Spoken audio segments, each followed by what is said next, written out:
सत श्री अकाल दोस्तों, दिस इज शेरपत। मेरा वीडियो आया था, एक तालिबानी कुत्ता था, भौंक रहा था। जवाब दिया मैंने उसको। मैंने कहा भाई, अभी तेरा पाला नहीं पड़ा है शेरों की कौम से, वो तेरे मुल्क वाले थे जो तेरे यू नो हालांकि ये प्रॉपर पख्तून नहीं था, ये था कोई पाकिस्तानी टीटीपी का बंदा था, तहरीक तालिबान पाकिस्तान। खैर आगे चलते हैं। आज का टॉपिक है भाई, मैं देख रहा हूँ हमारे भारत में, हमारे हिंदुस्तान में ही तालिबान को सपोर्ट करने वाले बंदे आ गए हैं। और मेरे को ये देख के बड़ी हैरानी हुई, जिसमें सबसे पहला नाम आता है, एक शायर है जिनका नाम है मुनव्वर राणा। तो राणा साहब एक बात बताइए, वो पता है क्या कह रहे हैं? वो ये कह रहे हैं कि भाई तालिबान तो अच्छा है, अफ़गानिस्तान के साथ बहुत अच्छा हुआ, इस्लामिक हुकूमत आ रही है, उन्हें इस्लाम का पता है, अच्छा है, वो इस्लाम की तरफ से चला रहे हैं।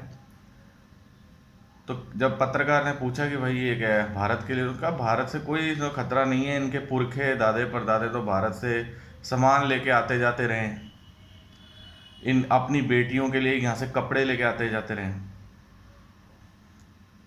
बस यहाँ पे मेरा दिमाग ख़राब हो गया। मैंने कहा ये कौन से कपड़े, कौन से अच्छे रिलेशन। तो राणा साहब को मेरा जवाब है, मुनव्वर राणा जी, आप इतनी बड़ी शख्सियत हैं, आपने महमूद अफ गजनी के बारे में नहीं सुना? जो भारत में आया था, कितनी कत्लो गैरत करके गया था, वो भी गजनी से था। और गजनी कहाँ है? अफ़गानिस्तान में। मोहम्मद गौरी के बारे में नहीं सुना? मोहम्मद गौरी जिसने इस्लामी हुकूमत की स्थापना करी थी भारत में, पृथ्वीराज चौहान को हरा के, वो भी गौर से आया था। गौर एक प्रांत है अफ़गानिस्तान में। फिर खिलजी अफ़गानिस्तान से आए थे, ठीक है जी। लोदी अफ़गानिस्तान से आए थे, सिकंदर लोदी, इब्राहिम लोदी, ठीक है जी। और तो और बाबर भी कहीं ना कहीं काबुल में ठहरा था, फिर उसके बाद अफ़गानिस्तान से ही भारत में आया था। उसके बाद अहमद शाह अब्दाली आया था, जिसने यमुना लाल कर दी थी। तो कौन सी बेटियों के कपड़े लेके गए थे ये लोग? आप ज़रा ये बताइए, इसका जवाब देना। कौन से भारत से इन्होंने दोस्ताना हक, या कौन से इन्होंने अच्छे रिश्ते निभाए? मैंने इतने हमलावर आपको गिनाए हैं, कौन सी आपकी कोई दादे परदादियों के बेटियों के कपड़े लेके गए थे, या बड़े अच्छे उनसे बादाम घी शक्कर शेयर हो रहे थे? तो अब अहमद शाह अब्दाली ने कौन से शेर करिए? यमुना नदी को लाल करके क्या वो उसने क्या मिठाइयाँ बांटी थी क्या पूरे हिंदुस्तान में? ये बताइए। इतने करोड़ लोगों का कत्ल करके जब वो यमुना में लाशें फेंकी थी अहमद शाह अब्दाली ने, जिससे अफगानिस्तान का संस्थापक कहा जाता है, तो उसने मिठाइयाँ बांटी थी पूरे हिंदुस्तान में, जाओ जी आओ, हम तो बड़े खुश हुए, हमें हिंदुस्तानी बड़े अच्छे लगते हैं। इसका जवाब दीजिए आप पहले। गौरी ने इतने बंदे मरवा दिए, खिलजियों ने इतने बंदे मरवा दिए। ये ये लोग क्या, ये लोग जो थे, ठीक है, चलो खिलजियों का तो फिर भी कहा जाता है मंगोलों से बचाया भारत को, लेकिन उन्होंने भी अंदर बहुत कत्लो गैरत करी थी। भारतीयों को तो वो मारते ही थे, काफिर समझते थे।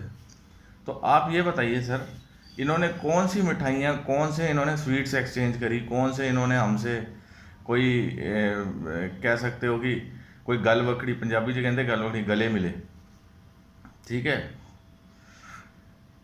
अपने फैक्ट्स क्लियर कीजिए राणा साहब। ये तालिबान को जो आप कह रहे हैं ना, ये इस्लाम के नाम पे लोगों को कत्ल करना, बच्चों को मारना, ये इस्लाम की तरबियत मेरे ख्याल से तो नहीं है।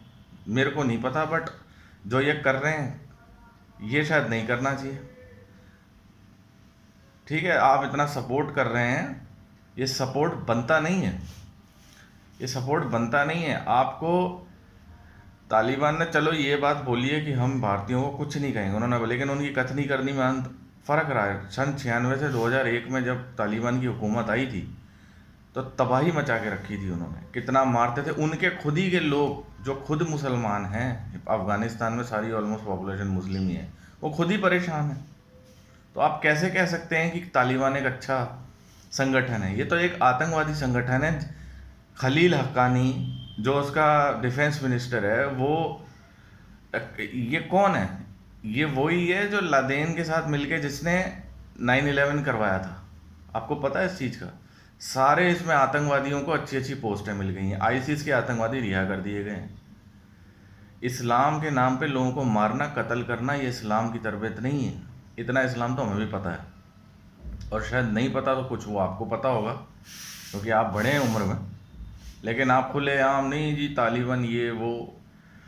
तालिबान का सिंपली एक काम है, वो एक शरिया चलते हैं, शरिया के अकॉर्डिंग चलते हैं। शरिया जो है, शरिया मेरे हिसाब से शरिया को लगाना ठीक नहीं आज की उम्र में। वो 1400 साल पुरानी बातें हैं, मध्ययुगीन बातें हैं। सब लिबरल हैं आजकल, सबको अपने हिसाब से जीने का हक है।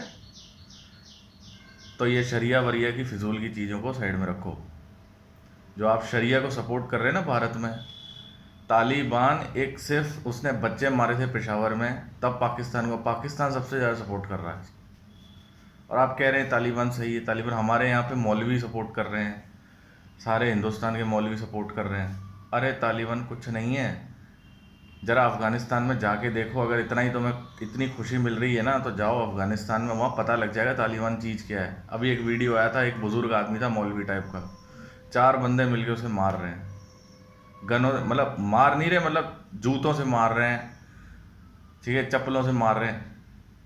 तालिबान हबशी हैं, हैवान हैं ये लोग। ये लोगों के हाथ में हुकूमत आने का मतलब है बंदर के हाथ में केला थमा दिया, या आपने बंदर के गले में मोतियों की माला पड़ गई।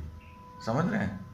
तो ये तालिबान को भाई, ये हमसे स्वीट एक्सचेंज करते थे, अब्दाली ने कौन सी स्वीट एक्सचेंज करी, गौरी ने कौन सी स्वीट एक्सचेंज करी? सारे हमलावर तो अफगानिस्तान से आए। ये तो खैर करो, सिखों ने इतना कुत्तों की तरह मारा, हम थोड़े लेट हो गए। अब अब्दाली को हमने इतना ठोका, फिर वो कभी भारत नहीं आया। पानीपत हार गया था, मराठे परास्त हो गए, उसके बाद सिखों ने मारा, और मराठों ने बड़ा रेजिस्ट किया है, ठीक है। और राजपूतों ने करते रहे, राजपूत तो पहले से करते हैं। तो ये आप अपनी जो भारतीय फोर्सेस हैं इनको सपोर्ट करें, ना कि ये अब तालिबान बड़ा अच्छा है, ये वहाँ से हैं, ये सर कभी अफ़गानिस्तान जाके ना किसी तालिबान लीडर से बात करना, ठीक है, आपको पता लग जाएगा। यहाँ बैठे बैठे बातें बोलना ना बहुत आसान है, ठीक है। कोई भी नहीं रहना चाहता अफ़गानिस्तान आज की तारीख में। एक नर्क है, नर्क। सब भाग रहे हैं, उनकी आम पब्लिक जो खुद वहाँ के हैं, खुद पैदा हुए, वो भाग रहे हैं, ठीक है। तो बोलने से पहले सर सोच लें। तालिबान एक आतंकवादी संगठन है जिससे सभी को खतरा है। यही मेरा आज का टॉपिक था। जय हिंद, जय भारत।